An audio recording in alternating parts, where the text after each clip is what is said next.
Di dunia terbuka, kita diajarkan satu hal sejak kecil. Untuk menjadi besar, kita harus cepat, harus kuat, harus sibuk, harus terus bergerak seolah-olah diam itu dosa. Kita diajari bahwa yang berhenti akan tertinggal, yang terlambat akan kalah.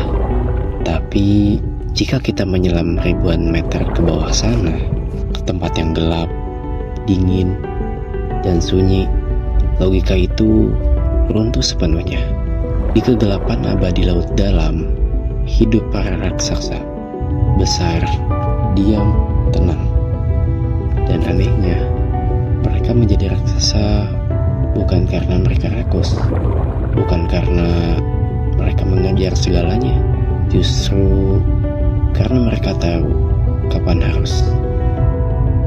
Fenomena ini dikenal sebagai deep sea gigantism.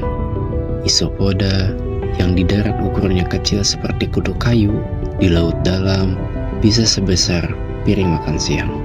Laba-laba laut yang biasa kita anggap remeh, di bawah sana kakinya bisa sepanjang meja belajar.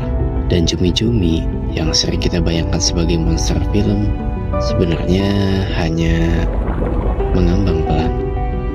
Sains memberi kita jawaban yang mengejutkan. Mereka membesar bukan karena mereka banyak makan, justru sebaliknya.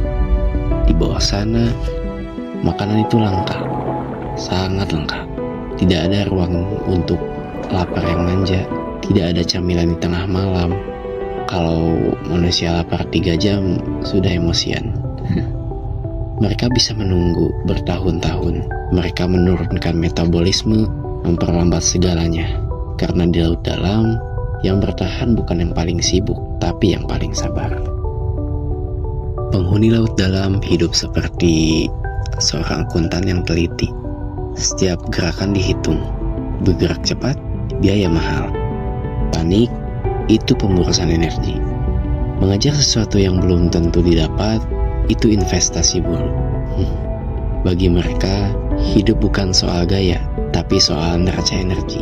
Mereka mengambang, diam, menunggu, karena di laut dalam, bergerak impulsif adalah jalan tercepat menuju kematian. Mereka tidak melawan keterbatasan, mereka berdamai dengannya. Dan anehnya, dengan menerima batas itulah mereka tumbuh menjadi raksasa.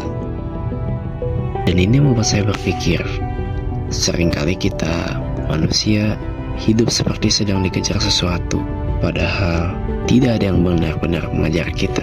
Kita panik melihat orang lain berlari, takut tertinggal, takut kalah. Kita lelah bukan karena hidup terlalu berat, tapi karena kita terlalu sering berlari ke arah yang salah.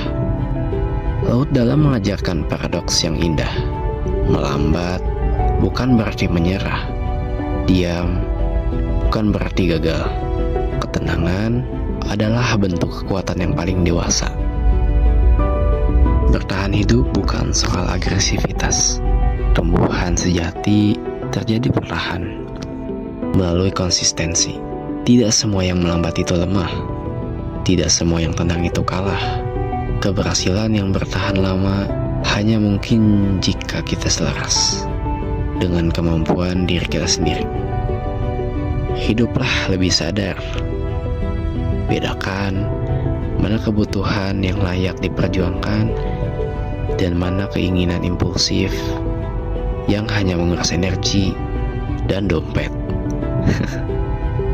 Karena pada akhirnya yang bertahan paling lama di samudera hidup ini bukan mereka yang paling ribut, melainkan mereka yang tahu kapan harus bergerak dan kapan harus cukup menjadi diri sendiri.